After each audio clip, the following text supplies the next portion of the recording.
The events in this program are inspired by a true story. Names, dates, and details have been changed. Viewer discretion is advised. On this episode of Bizarre Murders, Celeste? When a virtuoso musician vanishes in the middle of a performance, I'm calling the police. investigators discover there's a killer waiting in the wings. Just leave me alone, please. And everyone is a suspect. Fingerprint time. Do you think this is a game? Do I look like a fool to you? Will they be able to penetrate a closed world of bitter rivalry and ambition to catch a killer? Do not let anyone in for any reason. Or will someone get away with murder?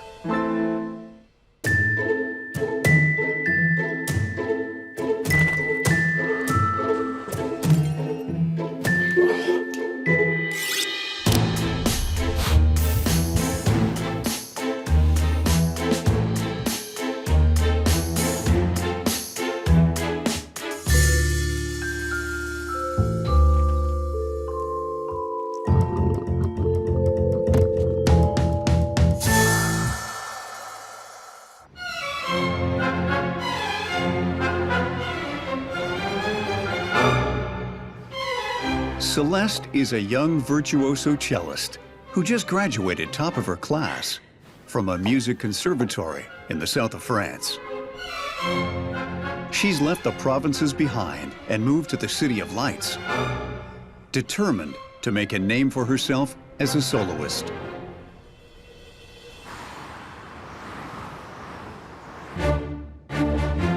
And Celeste has come a long way in just 2 years.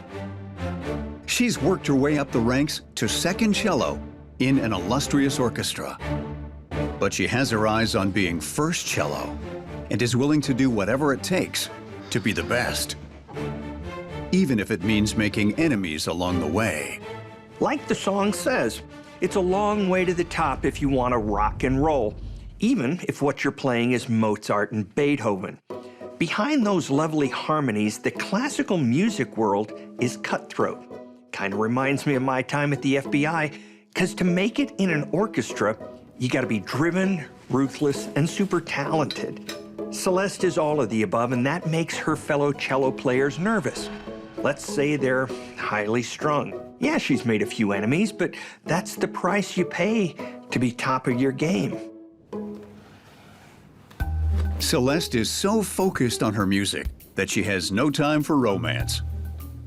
But even if Celeste isn't looking for Mr. Right, someone definitely has his eye on her. Celeste is young, talented, and beautiful, on her way to the lofty heights of the classical music world. Of course she has fans.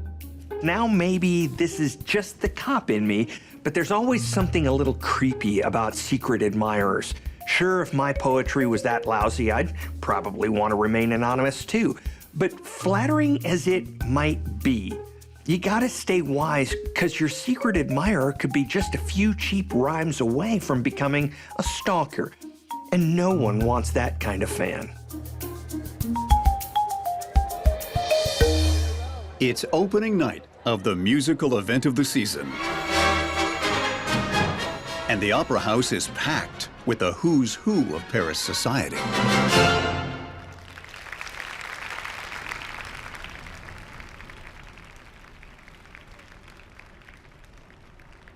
But tonight, Celeste is feeling under the weather. She lives by the words, "The show must go on," so nothing short of a natural disaster will prevent her from picking up her bow for the final acts.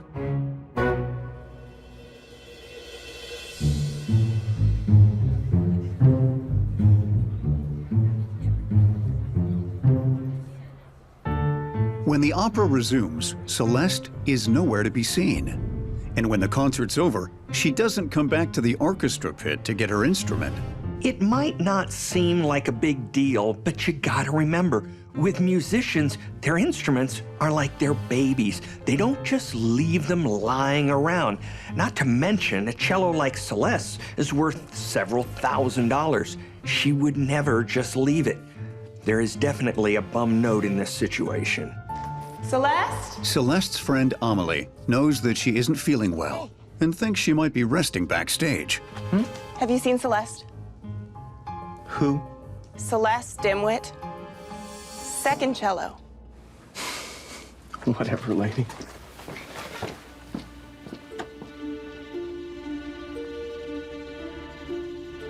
If Celeste found a quiet place to rest during the intermission, Celeste? she might have fallen asleep.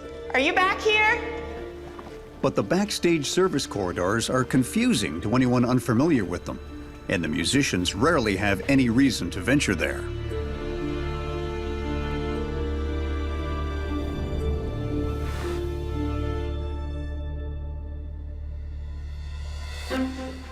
Dominic? Dominic. So, did you find my runaway cellist? No, but I found her shoe lying in the hallway. No. So what? So that's weird, no? Who leaves their shoe lying in the hallway? I think there was blood. Maybe we should call the police. Something terrible might have happened. Don't be silly. It's a good riddance as far as I'm concerned. I'm calling the police.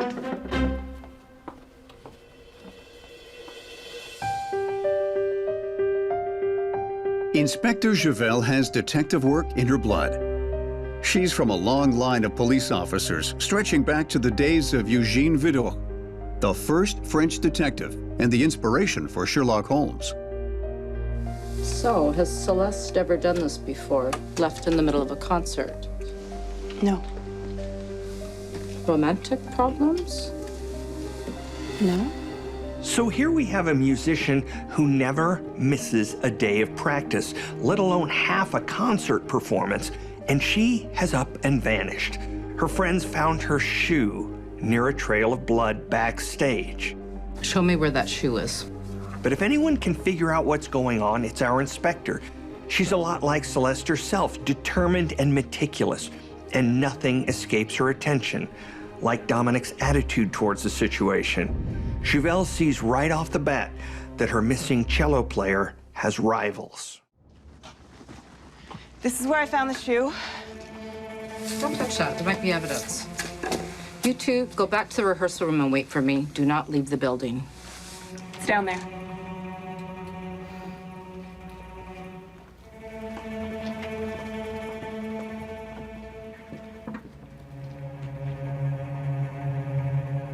Deep in the backstage passageways, Inspector Javelle discovers signs of a struggle.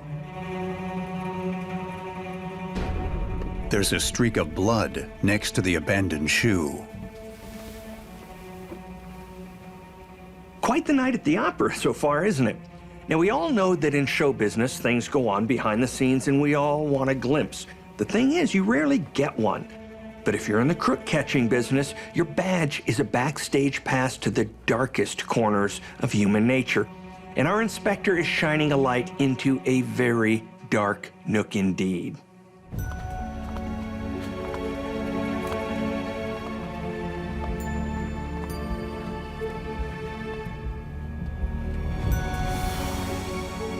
Looks like our missing cello player took her final bow. And this is clearly not some random thing. I mean, it's not like she strayed into a bad neighborhood. It's an opera house full of civilized people, right? If all of this is reminding you of a certain famous story, just remember, in real life, there are no phantoms, but there are killers. And there's one on the loose right now.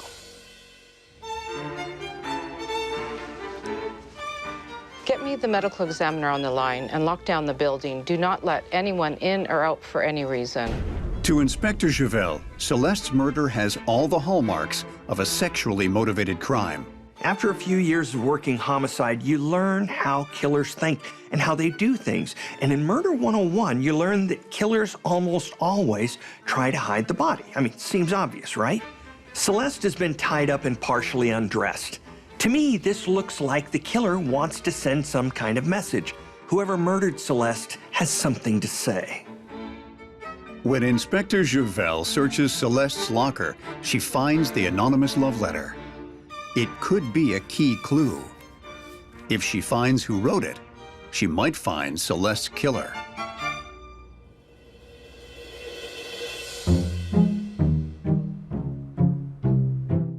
Inspector Javelle collects prints from everyone in the building as she takes their statements. It's going to be a long haul for our inspector. From an investigative point of view, it's a logistical nightmare. Everyone in the building is a suspect. I can't believe it. Why would someone do this to her? She can narrow things down a bit because whoever hid Celeste in the utility closet wasn't an audience member. They don't have access to Backstage. But that still leaves over 100 people, musicians, stagehands, cleaning staff, managers, and any one of them could be the killer. But there's a technique we call containment, and just like it sounds, that means keeping all your suspects in one place like fish in a fish tank, so no one's going anywhere. Are you sure Celeste had no romantic issues? Maybe an ex-boyfriend that wanted to do her harm? She had a casual thing with someone here a while ago, but Someone here. Yeah, someone here. Do you think this is a game? Do you think that you and I was a game? Amelie tells Inspector Javel that Dominic and Celeste had been briefly involved a few months ago. Do I look like a fool to you? But the whole time they were sleeping together, Celeste had been trying to unseat Dominic as first cello. Never again! When Dominic found out, he was furious and broke off the affair. So you and Celeste had an affair, and when you broke up, you got a bit passionate. No, I'm an artist. An artist with a motive? How dare you suggest that I could possibly be capable of She committing... wanted your job, Dominic, and she humiliated you, correct? Yes, but I'll never be capable of committing such a... We're done now. Don't leave the building. Sex, ambition, jealousy. It's a classic emotional cocktail of the Molotov variety. Now, normally Dominic would go from first cello to prime suspect, but there's one problem. Everyone knows our hot-headed friend was playing when Celeste went AWOL. He might have given her the heave-ho as a lover and a rival musician, but he didn't kill her and hide her in the utility closet. 24 hours into the investigation, Inspector Javel gets a break. Well, I was just going out back to get some fresh air, and I saw them talking. When a violinist claims to have seen Celeste during the intermission, and Celeste wasn't alone. I didn't really want to get into it, so I just kind of turned around and walked the other direction. The violinist was probably the last person to see Celeste alive. But there's a problem. I didn't really get a clear look. She says she can't remember what the person with Celeste looked like. Is it a man? Woman? For cops, memory is both a blessing and a curse. People forget what they see. They second-guess themselves. Their memory fades. It's notoriously unreliable. But in any investigation, witnesses are also crucial. We need to know what they saw as accurately as possible. So sometimes, to get the old memory banks working, you need to try something a little outside the box. Have you ever been in a hypnotic state? You're joking, right? Not in the least. Just keep your eyes on the pen and relax.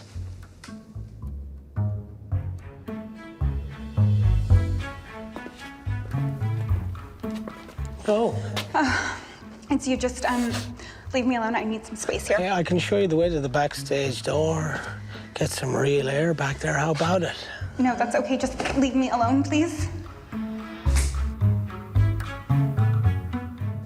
That was weird. Tell me what you saw. It was a young guy. He looked like a stagehand. It's Inspector Javel's first solid lead. If Celeste was last seen with a stagehand, she can now focus her interviews on a specific group of people. Okay, that's all for now, but don't leave the building.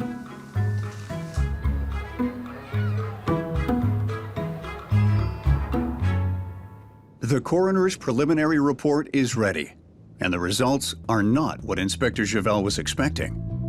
It turns out Celeste was not sexually assaulted, as she had initially assumed. When Inspector Javel was reading the coroner's report, something clicked. When she'd first arrived at the Opera House, she'd taken a mental snapshot of her surroundings and noticed the rigging used ropes tied in a very distinctive knot, the same knot used to tie up Celeste. this is what we call a major break. A witness thinks she saw Celeste talking to a stagehand. And those knots? You don't see any musicians tying them. It seriously narrows down the suspect pool. Everything in this investigation is now pointing backstage, but that still leaves a lot of people. And our inspector needs more than finger pointing if she's going to make an arrest. What can I do for her? Inspector Javel interviews the backstage staff one by one, starting with Victor, the stagehand she encountered when she was retracing Celeste's movements during the intermission. Can you explain to me why you were cleaning up a few feet away from my crime scene?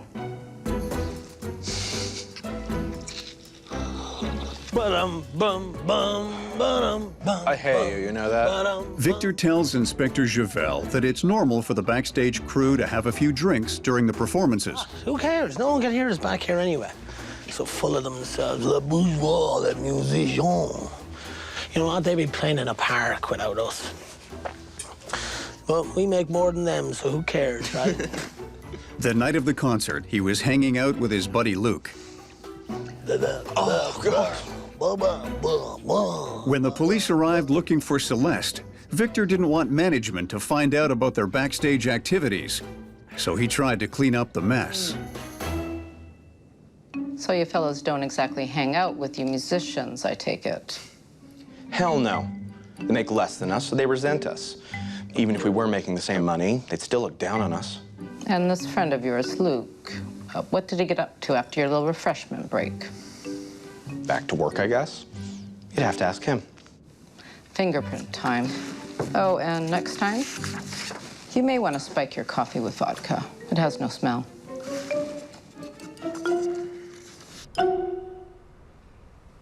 Where were you during intermission? Next on Inspector Javel's list is Victor's friend, Luke. I was taking a nap by the wardrobe area. Well, so what? Everyone takes a nap there sometimes. Away from the so-called music. Did you see her? No, I didn't see what's her name. Her name was Celeste, and you better get used to it because we're not done talking about her. Did anyone see you napping? How should I know? I was asleep. We all know people who mix work with a little pleasure, and though that might be against house rules, it ain't exactly criminal. Nothing wrong with wanting to end your shift on a high note, right? But this stagehand's story is sounding a bit off-key to Inspector Javel. He's a little too, say, cocky for somebody being questioned about a murder, and that gets her attention. Inspector Javel can't find anyone who saw Luke taking a nap during intermission. In fact, after his drink with Victor, no one can say for sure that they saw him at all during the window of time when Celeste vanished. Inspector Javel has now interviewed everyone who was there the night Celeste was murdered. And when she runs a fingerprint check on the stagehand Luke, she discovers he's been in trouble with the law before. Assault with a deadly weapon 2 years ago. 7 months in prison. Victim, a woman. On parole. Got a backstage job through a government program. Luke's fingerprints are on items removed from the crime scene. But far more significantly, the prints on the anonymous love letter given to Celeste are also a match for Luke's.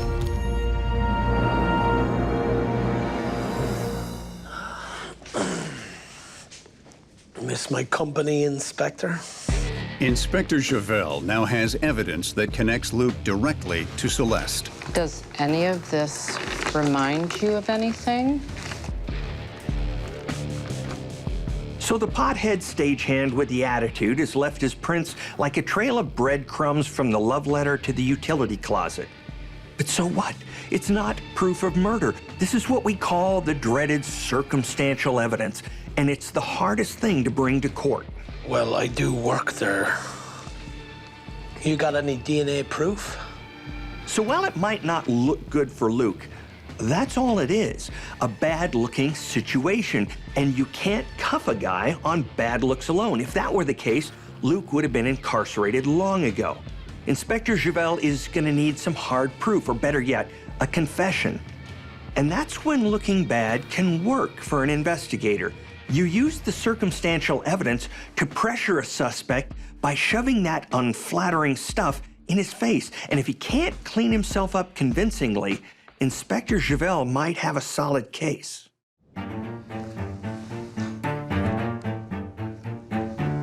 You make me want to sing because you're my everything. I got a kick out of messing with her. Highbrow type. Very well. But a witness saw you and Celeste together, and no one saw you napping backstage. So where were you? Napping, like I said. That string player, we work in the same place. Like, none of this amounts to meld. You seem pretty confident, so I imagine you won't object to me searching your locker. Look, you can't do that.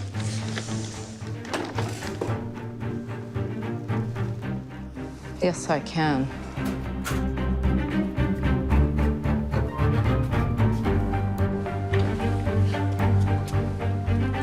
So you like souvenirs, Luke? Inside Luke's locker, Inspector Javel finds Celeste's hair clip. I don't know how that got there. That was planted. We both know how it got there, don't we? You're under arrest for murder. With unmistakable evidence pointing to Luke as Celeste's murderer, Celeste. he knows there's no point denying the crime.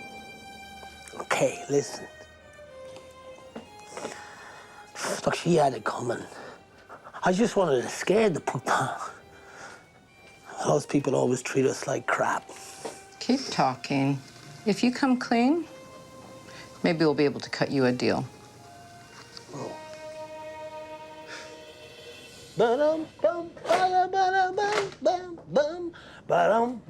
Hey, golden tonsils, patois, shut it! I'm rehearsing tonight. Get out.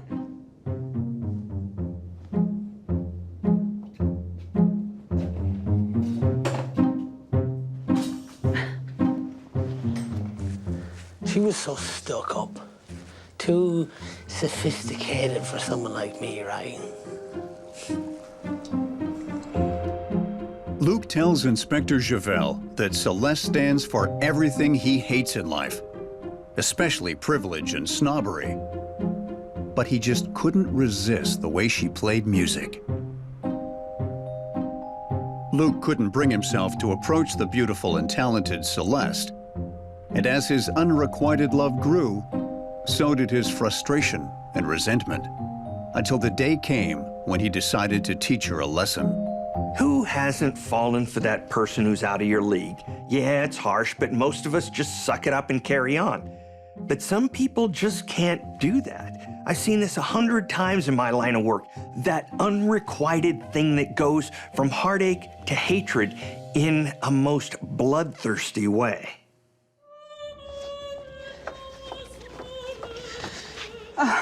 It's you. Just leave me alone. I need some space here. Look, I can show you the way to the backstage door. Get some real air back there. Yeah. How about it, huh? I don't think so. Just go away, please. We're getting some air. Move. And don't bother screaming.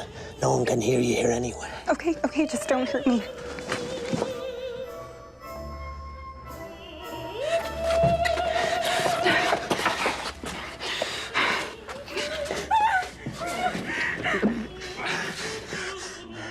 What are you doing, you piece of trash? Do you like my letters, huh? That was you. You've got to be kidding me. Let me go! Ah! Let me go! Hold your legs still. Hold them still. I tied this rope. Luke claims he tied Celeste up to buy himself a bit of time to skip town before she could raise the alarm. It's typical thinking when you're a crook who's gone too far. He says he just wanted to forget Celeste, leave her in the opera house all behind him. But he hadn't counted on the object of his hopeless adoration fighting back. Oh,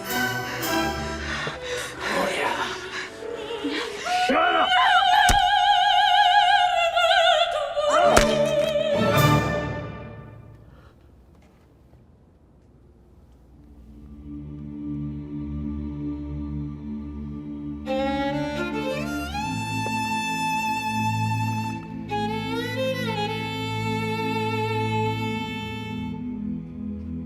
Luke tried to leave the opera house, but got cut off when Celeste's friend went backstage to look for her.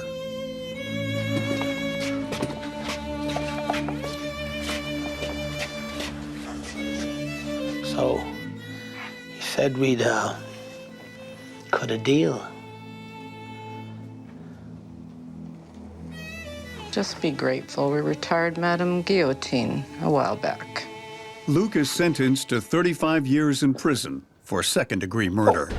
What the hell? No deal? Take it from me, you can't count on mercy just because you fessed up to the deed. Murder will always be murder, and giving it up is no guarantee justice will go easy on you. Luke is going to be singing to himself for the rest of his days.